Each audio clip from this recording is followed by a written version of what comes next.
Hello everyone and welcome back guys to round 5 of season 3 of the F1 2019 HAAS Road to Glory career mode. For those of you that missed out on the community post I made a couple of days back, I did sort of explain where I've been over the last few weeks, but obviously for those of you guys that only sort of watch this career mode, I do apologise. You know, it's been a hectic few weeks in the real world of Matt. But looking forward to getting back into this series nonetheless here for round 5 of season 3 at the Spanish Grand Prix.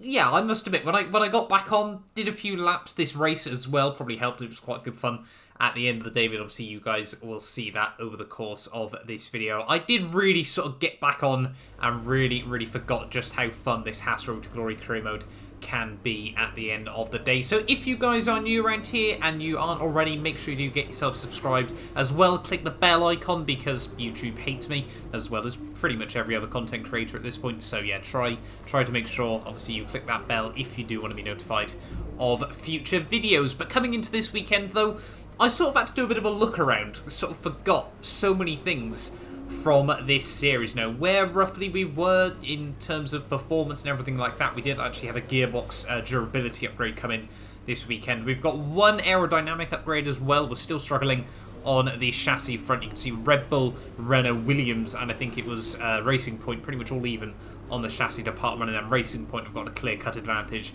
in pretty much every other aspect of the car at the moment. That Racing Point, I'm going to hazard a guess and say it's probably only got a couple more upgrades that it will need until it is completely maxed out. You know, this is still being done on the original, games, so the upgrade pace of the AI can be, well, usually is very quick. But yeah, let's jump on then. It's time for round 5 of the season. We're ready for the Spanish Grand Prix.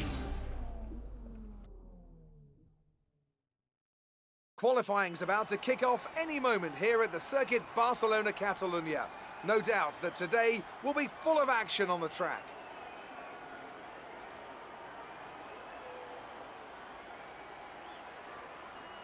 The competition is certainly heating up as we head into today's qualifying. Some impressive times showing up during the previous practice sessions. Anthony Davidson, do you think we can expect a similar level of skill to be showcased during today's qualifier? Well, I certainly hope so. The competition here is extremely tight, and I think we might see some very close times today. Remember, practice isn't just about fastest lap times though. It's about optimization, it's about ratifying your decisions. No one's going to be sweating small mistakes here and there, but in qualifying that all changes. You need to nail that perfect lap or face the consequences, and believe me, that's a lot of pressure.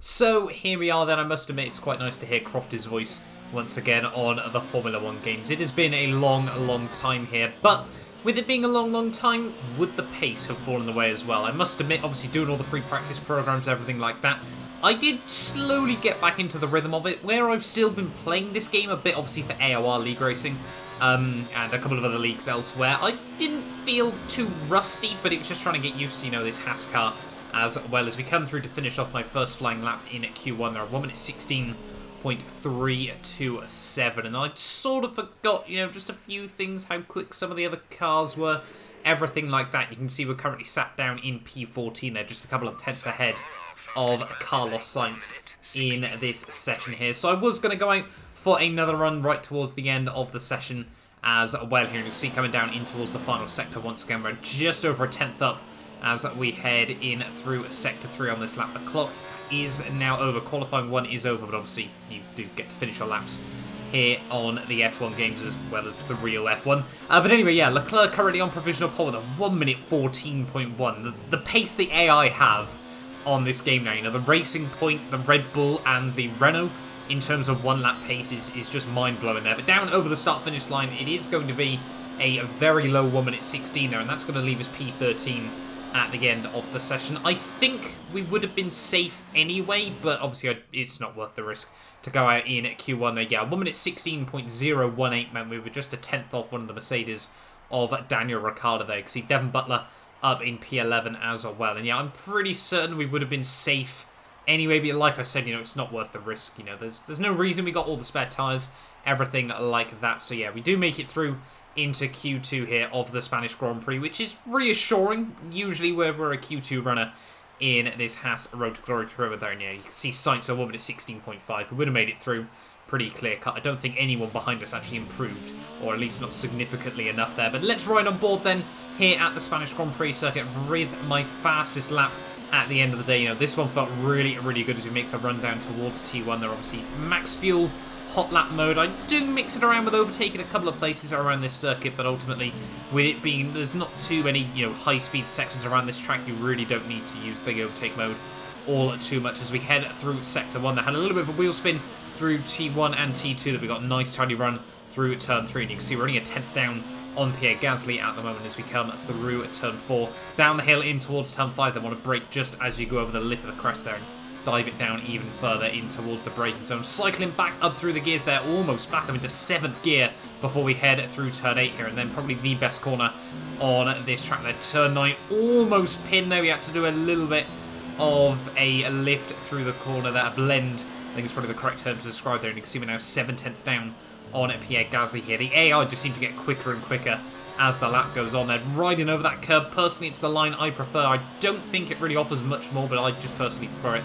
It opens up the hairpin as well. They're now down through the tricky technical final sector of the lap. Through the final chicane we go. There are just one more corner to go around this Spanish Grand Prix circuit there. Through the final corner, down towards the start-finish line. Activate the DRS once again, and that is a 1 minute 15.6 there, and that actually left us P10 ready for Q3 here in the Spanish Grand Prix. I certainly wasn't expecting that. Back-to-back Q3 performances in the HAAS Road to Glory career mode there. You can see we just edged out Devon Butler and Lando Norris there in P11 and P12. Danny Rick in 13th, my teammate Grosjean down in 14th there. So yeah, we've really got that lap right when it mattered there, and that was certainly one to be proud of there. Back-to-back Q3 performances in the HAAS Road to Glory career mode there. We really can't complain all too much about that one as we get ready then for Q3. Really, I don't think we're going to be able to get anything more. Hey, you know, you can see Lucas Weber, the next car up the road on a set of mediums, so we're realistically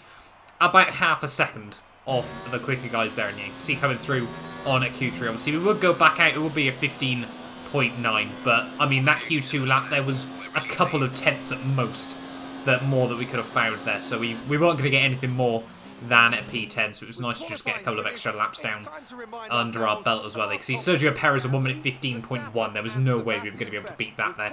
But it is Pierre Gasly ahead of Verstappen at the front of the field there. Vettel, Leclerc, Hülkenberg, Hamilton, Lucas Weber, Valtteri Bottas, Sergio Perez, and myself. We're finally back. We're returning. It's the HAAS Road to Glory career mode. Let's jump in for round 5 of the season at the Spanish Grand Prix.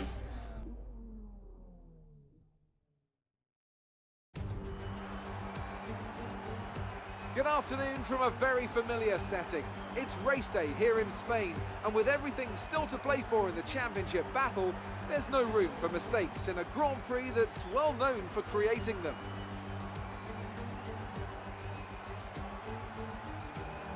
The Circuit de Barcelona-Catalunya, a track that will certainly force the drivers to push themselves. It consists of a very impressive main straight going into Turn 1. It's a straight that also offers a DRS zone, so it's likely to be a hot spot for overtakes.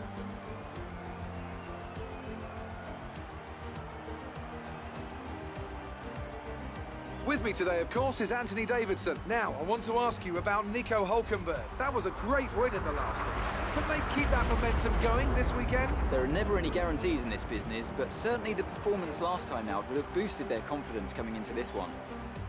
It's time to see how our drivers are stacking up after yesterday's exciting qualifying session. Pierre Gasly lines up on pole position and Max Verstappen lines up alongside. As we continue through the rest of the grid today, we have Leclerc, Hülkenberg, Lewis Hamilton, and Faber, Bottas, Perez, Mr. Monaco, and Devon Butler, Norris, Ricciardo, Sebastian Vettel, and Grosjean, Stroll, Raikkonen, Daniel Kvyat and Antonio Giovinazzi. Sainz and Alexander Albon picks up the last spot on the grid. Now it's almost time to lights out, so let's go down to the track.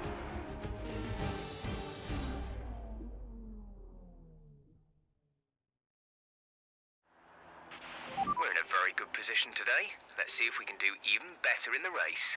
So here we are then, ready for the Spanish Grand Prix, and this track, it's been a bit of an up and down one for us in the past. Season 1, we scored very, very good points there, a 5th place on the one-stop strategy that we somehow managed to pull off in that Grand Prix. Season 2, though, we took a gamble under the safety car, and unfortunately it didn't pay off when we came through in probably the most disappointing position in Formula 1. It was only P11 at the end of the day there. What Season 3 holds, well, 33 laps of racing will tell us at the end of the day here. We are on the grid, ready for the Spanish Grand Prix. It's P9 after a Sebastian Vettel penalty. The 5 lights are coming on now for the Spanish Grand Prix, and it is lights out and away we finally get going there, reacting very, very well to the lights initially, and as you're not actually getting too bad a getaway. It seemed the guys in front definitely got a much better start there, but it was Devon Butler and obviously Lando Norris just behind us as we head down in towards T1 though, locking the rear brakes, sliding the car through the first couple of corners here, and we have survived, still holding on to P9 off the start of this race there. Weber and Perez are going to trip over each other. That's going to potentially open up an opportunity up the inside there, but no, Weber very, very defensive there, and that allowed Sergio Perez to just be a little later on the brakes through the first couple of corners there. But I mean, we've held on to track position, and that is probably the most important thing, and probably the most, you know, the best thing we can ask for in this HAAS Road to Glory career mode, because the AI, I'll say it before, I'm sure I'll say it again, there is nothing you can do relative to them off the start. So I am really tempted to add the formation map again, but I'm not too sure it's going to make a whole world of difference, I'll be honest with you guys. But we'll wait and see, ready for the Monaco Grand Prix next time out here. But yeah, coming down in towards the final sector of the opening lap though, and like always in this HAAS car, it's all about just trying to get everything working, and that is not what we needed as we head in through the final few corners of the lap there. Right, those curves, it bounced us, and yeah, we almost went out into the grass and the gravel trap there, but luckily we just about kept it between the white lines, and we do just about hold on to our position nonetheless here. And as we head through the final couple of corners though, it is Gasly that leads the way at the end of lap 1 there. Yeah, Sergio Perez still just in front of us. We are currently in a Williams sandwich. As over the next couple of laps though, this is definitely something that I had forgot about, and you know, certainly was a harsh reminder in the HAAS Road to Glory career. But like we see in real life F1, this HAAS car just over the first few laps really does struggle to get up to pace, as we have a huge tank slapper at the final corner on the end of lap 3 there. Sebastian Vettel though already carving his way through the field. Look how quick that racing point is at the final corner there. That is beyond a joke as we head down in towards T1 there. And yeah, Sebastian Vettel back up into P9 of this race. Nothing we can really do to try and defend from him at the moment there. And yeah, just really struggling to get back up into a rhythm in this race. So it wouldn't be long before Lando Norris on a set of the harder compound tyres here would really be trying to apply the pressure now. Maybe getting a little bit fed up being stuck behind us here, but I think we were fairly even on the pace nonetheless as we head down in towards T1 there. You can see Lando gets back up the inside of myself though. Weren't really going to try and fight it all too much as we head through the first few corners there. And yeah, Norris back up into P10 here. As you can see, still sticking to the back of him though as we head down in towards Sector 2 here. Might be able to have a look right around the outside, but no, Norris slams the door shut on the exit of the corner there. Nothing we can really do in that situation. And yeah, Norris holds on to a P10 at the moment here, but you know, we'll try and stick with him, see if we can get a bit closer over the next couple of laps and potentially try and get back ahead of the Williams car here. And as you can see, heading on towards the end of lap 6, that is exactly what we have done in this race there. New PB in this Grand Prix. I think that's one of the Renaults actually making their first stop of the day there very early, but we are going to have a look back around the outside of Lando Norris as we head down in towards T1. This is famously obviously where he crashed with Lance Stroll in the 2019 IRL Grand Prix there. But through T1, get right around the outside of Norris there, and yeah, now back up into P9 of this race here. So I mean, on raw pace alone, you know, that Williams car has probably still got a bit of an advantage, and as we come through the final few corners of lap 7 here, you can see we were holding on, but we would be diving into the pit lane there, and a little bit cheeky around the wrong side of the pit lane marker there, but you know, no complaints on my half, and the FIA clearly didn't mind all too much as well here. Yeah, as we dive it in for our first pit stop of the day though, and yeah, it's going to be interesting. The one stop is usually the strat that's, you know, the way to go, but I wasn't expecting to get through to Q3. We might have tripped ourselves up with that, in all honesty, at the end of the day, not getting a fresh rubber for the start of the Grand Prix and the free tyre choice there. But we will come back out all the way down in P18 of this Grand Prix though. A lot of the guys in front of us were on a set of the mediums or just able to take those tyres a little bit longer here. So I'm honestly, at this stage of the day, a little bit lost as to where we really were in this Grand Prix here. Because see, it wouldn't take long before we were all over the back of Alexander Albon and Kimi Räikkönen here. You know, the Toro Rossos and the Sauber. Although sometimes I forget, you know, just how much progress we've made in this series. Getting back to these guys is certainly a nice reminder of just how much forward, how much further forward, I should say, this HAAS car has really moved in the last couple of seasons. Last year here, we were probably fighting with these guys, to be honest with you. I think we actually had a battle with Kimi Räikkönen, but yeah, it's nice to be able to at least, hopefully, be able to get past these guys fairly easily. I can see Albon is certainly going to be putting up a fight for it as we head flying the outside in towards the hairpin there, and yeah, we do get right around the outside of the Toro Rosso man, and yeah, usually nowadays we've got about a 1/6 to a 1 second margin over these guys, so yeah, it certainly goes to show, although we're not quite where we want to be in the HAAS Road to Glory career mode, we are still making firm progress relative to some of the AI here. Is now coming through the final couple of corners of lap 9 here, all over the back of Kimi Räikkönen as well here. Is he going to try and do anything in terms of defense? No real point in trying it, in all honesty there. Yeah, we get right up the inside, slot back to the racing line now, fairly, pretty textbook move as we head down through T1 and T2 there. And yeah, it wouldn't take long before we were all over the back of his teammate Antonio Giovinazzi. He's had a bit of a turnaround of form in the last couple of seasons as well. Räikkönen was always the top dog in that team, but Giovinazzi seems to be holding his own a little bit more in Season 3 here as we try to have a look around the outside as we head down at the back straightaway here. And yeah, once again, right around the outside there, slamming the door shut a little bit more aggressively on Giovinazzi there. But yeah, now back up into P15 of this Grand Prix. And yeah, just a couple of laps later though, all over the back of the Spaniard here. McLaren's Carlos Sainz, obviously homeboy in this race, certainly. Probably not quite the race that he was hoping for at the moment here, just a bit in no man's land. As we actually go for a very, very late lunge up the inside there. That was probably not the best timed move I've ever had, but we need to try and get past him before the final sector of the lap there. Luckily, we didn't actually pick up any front wing damage as well there. But yeah, that wasn't probably my finest moment in this race. But, we'll continue pushing on and try to close up now on my teammate Romain Grosjean in this Grand Prix as well here, because he is the next car up the road. And I would actually have a quick look on the race director, because like I said, I really had no idea where we were in this Grand Prix at the moment there. You can see Verstappen and Weber still leading the way. Gasly up in 3rd place after making the stop. That is absolutely monumental job by the team so far there. Norris in at P7. We'll try to have a look. Whereabouts is he? He's just gone through T3. And you can see Gasly already at the end of Sector 1 after making a pit stop there. How on earth he's pulled out about 30 seconds in the space of 10 laps is absolutely mind-blowing to me.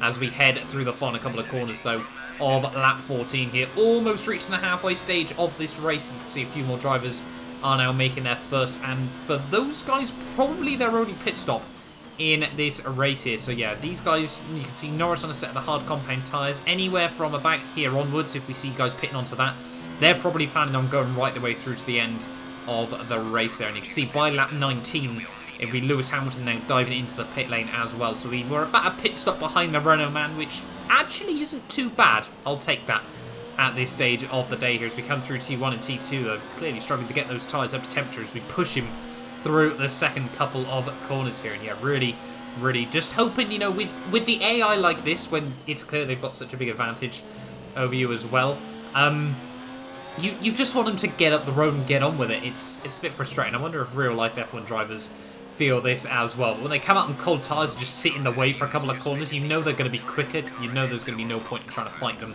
So yeah, we'll try to avoid that at the moment there. But talking about Hamilton being quicker, clearly not for much longer. The Renault car just packing up, turning off as he headed between turn 8 and turn 9. Now, that was really not what Hamilton needed in this Grand Prix. And I mean, that move to Renault still clearly got a lot better pace than Mercedes. He definitely judged that move at a pretty decent time. But yeah, really just him and Charles Leclerc, probably the strongest lineup on the grid, just not getting the rub of the green at the moment here. And we've always seen Renault get back towards the top in Formula 1, but at the moment it just seems to be slipping further and further away. They've got a car with good pace, but just a lack of reliability at the moment there. As we can see, it was actually Sergio Perez as well diving into the pit lane on the end of that lap, as well as Charles Leclerc here. So we're not too far off a few of these guys still in this Grand Prix. Considering now we were going to be trying to get on to a set of the soft compound tyres right for the end of this race here. We're going to try and take these mediums just a little bit longer and see where we would end up here. But talking about Pierre Gasly, he'd been the man to watch in the first half of this Grand Prix though. Unfortunately, as you can see, going around the outside of him there, he'd actually picked up some from wing damage. No idea how that one happened. And yeah, obviously around a track like Spain, it was costing him a huge amount of time there as we head through the final few corners of lap 20 here. And you can see, unfortunately for Gasly, that was really going to probably ruin his afternoon. He was certainly in contention for the race victory here. He was the quickest of the two-stop runners there. But yeah, he's going to have to dive it back into the pit lane. Not too far off where you'd be expecting him to, but I'm sure, you know, front wing change as well is just going to be extra time that he didn't really want to lose in this Grand Prix there. As you can see, Sebastian Vettel now coming out of the pit lane just in front of us here. So only a pit stop behind the racing point as well here. Considering he started behind us is a little bit demotivating, but with just how quick that car is, I will take that at this stage of the day there. And we would dive it into the pits at the end of lap 20 for the start of lap 25 here. 9 laps to go of this Grand Prix. The mediums have really treated me well in this race there. The medium compound tyres certainly the best tyres around this circuit, but yeah, we will be going back out on a set of the softs here just for a blast towards the end of the Grand Prix here. We needed the extra grip, any sort of advantage we can try and get to go aggressive on the AI over the pit stop window here. And you can see, coming back out of the pit lane here, Pierre Gasly right behind us as we head down in towards T1 there. He's going to try and look round the outside, but we hold firm through the first couple of corners there. We do not want to get stuck behind a medium compound runner on, you know, these fresh tyres here. We really do need to try and utilise them as best as possible over these next couple of laps there, and that's exactly what I do at the moment here. I mean, that Red Bull's probably got about a second and a half a lap advantage over ourselves here, but we keep them at bay, and we will be focusing on trying to move past the cars just in front of us here. And you can see Daniel Ricciardo would be the first man on the old hit list in this race. There 8 laps to go now of this Spanish Grand Prix, and yeah, Danny Rick, he's going to go defensive, but I think it's just going to be too little too late in this Grand Prix then. No, he does keep the nose up the inside through T1 there. Wasn't quite expecting that one, but yeah, nothing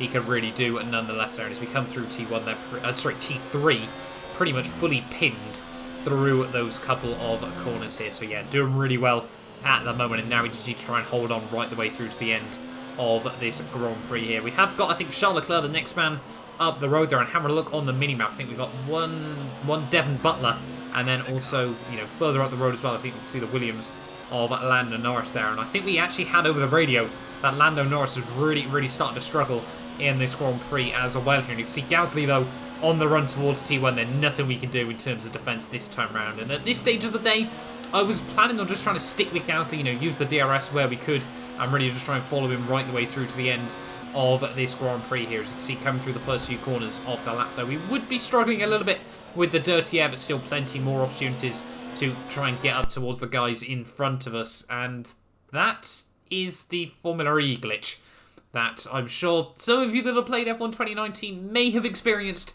in the past. And that was not what we needed with 3 laps to go of the Grand Prix. That isn't an editing bug, that isn't sort of in my software, Premiere Pro, anything like that. No, that is F1 2019 decides, you know, for no reason, there doesn't seem to be any consistency with it, that you're not going to get game sound anymore. Some people call it the Formula E glitch, but yeah, that was certainly going to make the last few laps of this Grand Prix very interesting to hear. And talking about the last few laps, end of lap 32, start of lap 33 here, we had closed up the gap to Devon Butler and Lando Norris. No game sound, unfortunately. I can only apologise about that, but nothing I can really do in this situation here. It requires a full reset and everything like that. And as we head down in towards T1, though, right around the outside of Lando Norris here, it makes me realise just how much sound helps, you know, driving a Formula 1 car and everything like that as we come through the first few corners of lap 33, though. It is Verstappen who takes home the race victory there. I felt, you know, our race pace had been very good, and the fact that Verstappen was basically a minute in front of us at the end of the day there was a little bit demotivating, but yeah, fantastic job made by the Red Bull man there on the one-stop strategy. They dominated this weekend's Grand Prix there. I think you can see Sebastian Vettel coming through the final couple of corners now. So yeah, Verstappen had won this race by a good 25-30 seconds at the end of the day there. But it's not all over just yet. Could we potentially try to line up anything on Devon Butler? You can see just how much time we close up in towards the braking zones here, but I don't think there's going to be any more opportunities as we head through this final sector there, unless Devon makes a mistake just in front of us there. I mean, Lando Norris, bless him, he dropped from like 6th to 10th inside the last few laps here, but I think he can take solace in the fact that he's at least scoring 1 point here. But through the final couple of corners we go, though. It is going to be P9 at the end of the Spanish Grand Prix there. Quite happy with that result at the end of the day there. I mean, we held on to our position off the start of the race there, but felt there was a little bit more at the end of the day. But 2 points on the board, we double our points, so we certainly can't complain about that.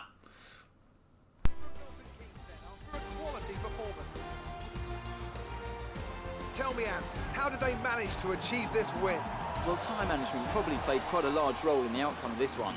As ever, it's not just about speed, it's all about maintaining that speed consistently over a stint, over a race distance. So being able to keep up the lap times while still being smooth on the controls and gentle on the tyres, that's really where the race was won today.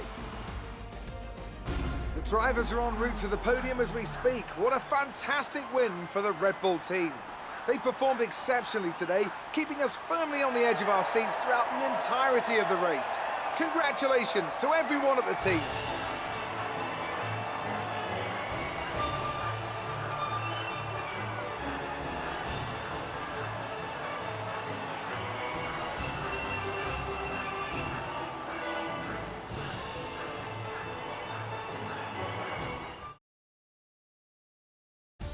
So, And yeah, the now audio let's would take a once look again at the bug out driver's at the end of the day, Max though, you can see. Verstappen now leads the drive.